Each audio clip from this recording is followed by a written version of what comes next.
part.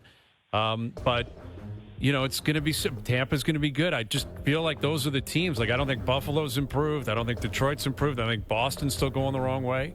This Montreal team, you got if they get a centerman. Man, oh man, like under 25, you got Hudson, Suzuki, Caulfield, Demidov, Slavkovsky, Bolduc now, Fowler, Dobson, Gooley, Reinbacher, Newhook, Dobish in net, and Kirby Doc. Yeah. All under 25. Right. Alex Newhook is still under 25. That's crazy. He's 24, coming 25. I checked it out because I thought he was older. But they're going to have to part with some of those guys. Like you actually might look at Montreal and go, maybe Newhook would be available.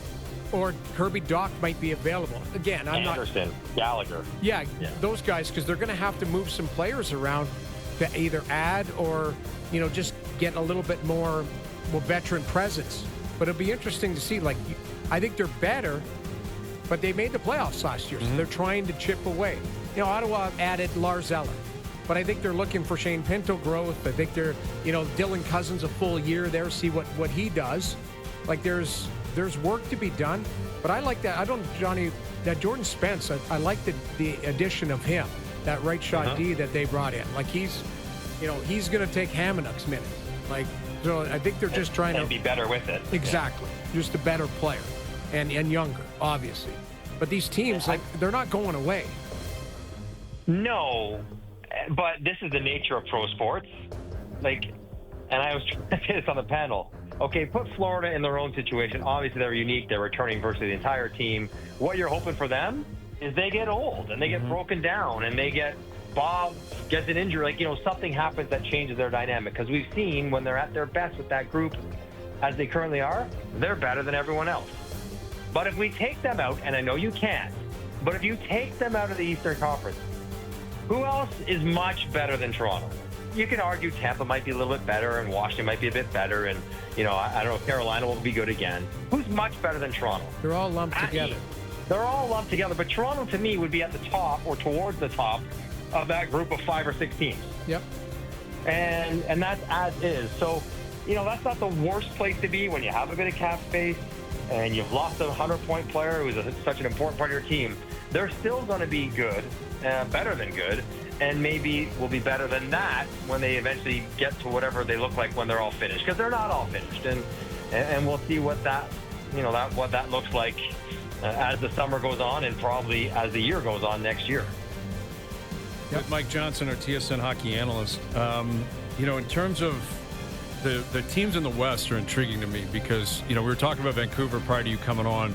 Brock Besser, that was the biggest shock of the day for me, that he gets to free agency and ends up re-signing with Vancouver anyway.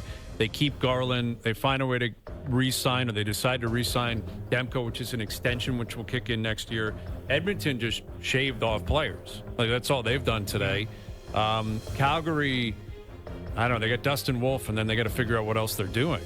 I think. I mean, I don't. They got a goalie named Devin Cooley that they liked last year. He was an all-star in the minors.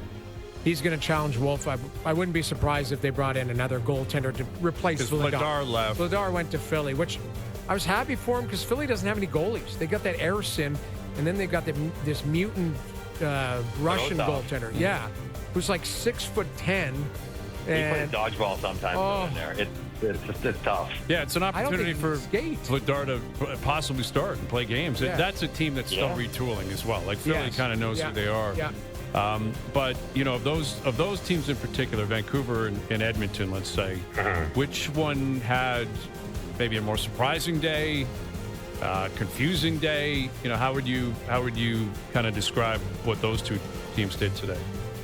Okay, so for Vancouver, I say maybe not as surprising, but really quite confusing. Because when you factor in, Evander Kane coming over, Garland getting re-signed, Besser getting re-signed. So those are two guys, you just mentioned. They tried to trade Garland and Besser in the last year and eventually re-signed them. The reason why Besser comes back to them, I think initially Noodles during the year, they were hung up on 4 or 5 years max for Brock Besser. And then they realized they got shut out of everything else. Matt Duchene went back to went back to Dallas, and they couldn't get the players they wanted, so they upped the years, and that's probably why Besser went back to Vancouver. Even though he couldn't get 8, he still got more than what they were offering before. Right. So that's all. That sort of makes sense. You know, they're all good players, and they're important guys. They need more goals. Those guys all can score. We got, you know, everyone talks about Pettersson and him getting better, and Phil Hedl, him trying to stay healthy. But then the one part we haven't discussed is they got Demko on a big extension as well. Yes. And again, Demko, when he's good, he's an $8.5 million goalie, I guess, sure. But when he's healthy, when is that going to be? It hasn't been for several years.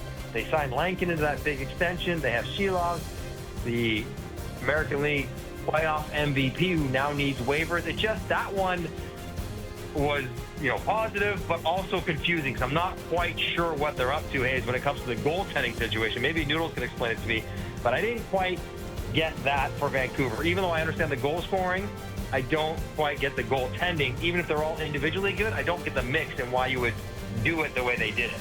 Yeah, no, you make an interesting point there, MJ. MJ, we were just talking about Vegas. I mean, obviously, there's going to be a lot of eyeballs on that team this year from the GTA with number 93, Mr. Marner in the roster. The terrible news about Alex Pietrangelo being out for the year with multiple health problems here at this late stage in his career, how do you look at that team? Do you consider them a potential contender, or is the death blow of losing your top defenseman, the guy that was the linchpin of your Stanley Cup team, just too much to overcome here? Yeah, that's a massive hit for sure. Massive hit for sure. But they're going to be good again. Like, I think Bruce Cassidy's an incredible coach. He really does get a lot out of his team. Jack Eichel's still very good. Hurdle, Stone, Carlson, Smith. They have a lot of good players. Have a lot of Howden, down they go. I think even getting Sissons and Lauzon from Nashville in that Hague deal does shore up their depth, makes them not so weak at the bottom parts of their lineup. So Theodore's going to have to be incredible this year, and they'll be probably shopping for another right shot defenseman. But I still think, like, you know, if you're looking at today, I don't love at all what LA did today. Edmonton got worse. They haven't gotten better yet. They're going to, but they haven't gotten better yet. They just haven't replaced the players that they lost.